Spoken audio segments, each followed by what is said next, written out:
If there is one message that echoes forth from this conference, let it be that human rights are women's rights and women's rights are human rights once and for all. Today, it is common for us to see women in leadership positions, in government, business, and other public spheres of life. But the steady advance in women's rights and responsibilities in American social life started with the passing of the 19th Amendment after World War I. Women's rights gained momentum, with women participating in the military during World War II, and continued in the 1960s with the birth of the modern women's rights movement.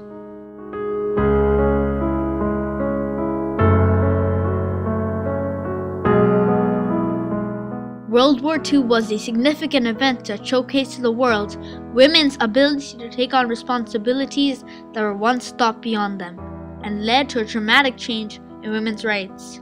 Over 350,000 women participated in World War II. Their valuable roles eventually helped women become a vital part of America's social and economic future. In the late 1930s, a woman's place was still very much at home. The roles of women were stereotypical at that time. Their responsibilities, for the most part, were limited to staying home, taking care of children, and having a good family life. But by the time World War II started, women had already begun their fight for equal rights. In 1920, the 19th Amendment gave women the right to vote, marking a milestone towards equal rights. But this did not ensure their equality with men. That change would have to await the events of World War II. The U.S. entered World War II after the Japanese attack on Pearl Harbor in 1941. Many men left their factory jobs to serve in the military. The increased demand for military supplies forced the government to start a propaganda campaign calling for women to join the war effort. Thousands of women seized the opportunity to support the government's need and wanted the responsibility to protect the country. This eventually led to enhancement of women's rights and improvement in gender equality. When women began to join the military, the men were not initially too impressed. She's crazy. What the devil's a woman want to be a soldier for? Just a waste of time. They thought women were being unfeminine. This is a man's war. What sort of jobs can they do? Some family members, even husbands, mothers, laughed at women who said they were thinking about getting a job. As part of the Women in War Jobs campaign, in 1942, the government started a new effort to recruit women into the army, using a fictional character, Rosie the Riveter. Was as proud as a girl could be. There's something true about red, white, and blue about Rosie the Riveter. Rosie is shown flexing her arm and pulling up her sleeve to symbolize the potential of women, while saying, "We can do it," to the women of her time. And that's a very popular, well-known image from World War II. And it's probably the best-known image of a woman in World War II. And basically, since the war told women they could do jobs that had previously been men's jobs, and they could join the military, and they were strong enough to do those things. Women's role in the war went well beyond the factories. They left small towns to take up high-paying defense industry jobs as well. By 1943, women were allowed to officially enlist in the military to meet the growing needs.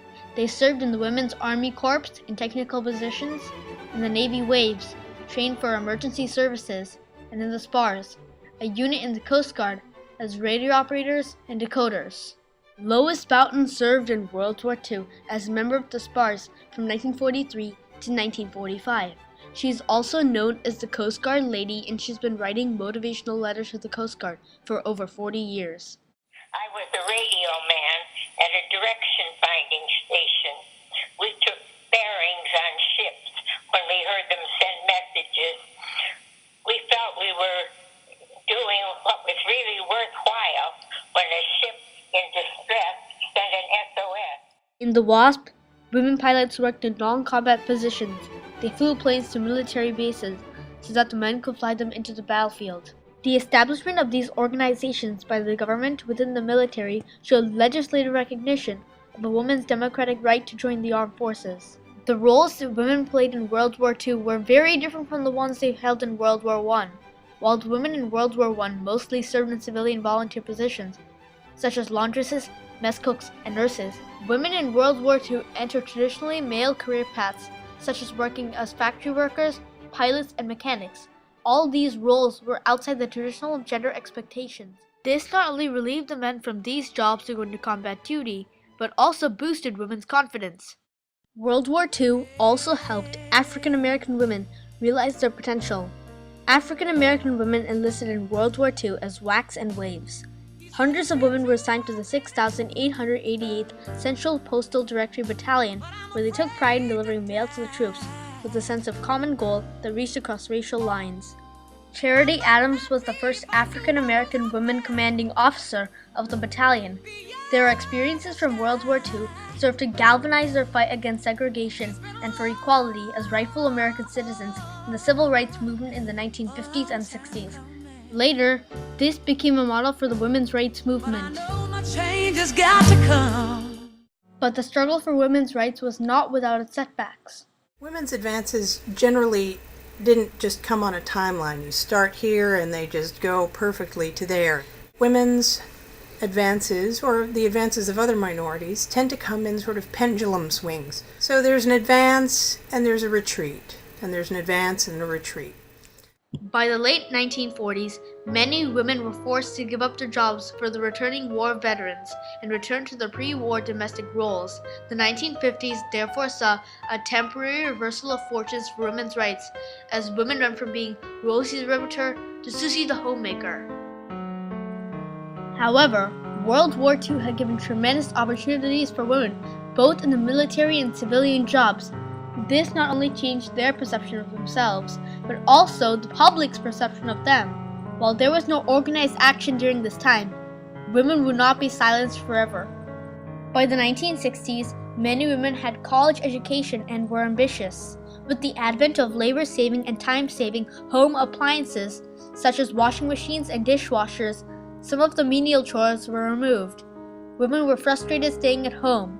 Betty Friedan's best-selling book, The Feminine Mystique, exposed the modern women's situation further. The response to Betty Friedan's book actually became the spark that ignited what we call second wave women's rights. And my mom read The Feminine Mystique and she thought, my goodness, it really struck right at her heart. And after that, she became much more interested in going back to work. As women entered the workforce, the difference in the social and economic status between men and women became clear to them. 1964 saw the Civil Rights Act being passed to protect women from being discriminated against in the work environment.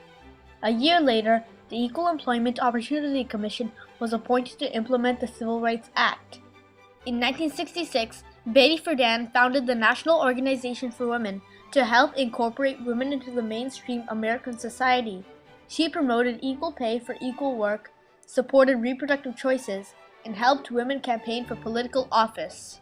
In the 1960s, the feminist groups implemented the ideas set forth by the popular student movements. It adapted their techniques of consciousness-raising protest demonstrations and political lobbying as the means to further their own agenda. Indisputably, women have increasingly advanced their rights. Women's participation in the labor force has increased from 14% in 1967 to 43% in 2009. There have also been important changes in laws related to equal employment, wages, divorce, and reproductive rights, all combining to ensure women are more liberated than ever. While the wage gap between men and women still persists, it has reduced substantially in the past several decades.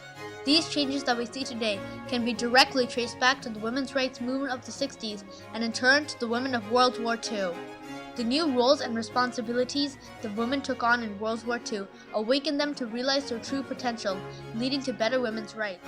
As one looks back at the past several decades of women's progress towards equal rights, one can be reminded of Martin Luther King quoting an African slave preacher. Lord, we ain't what we ought to be.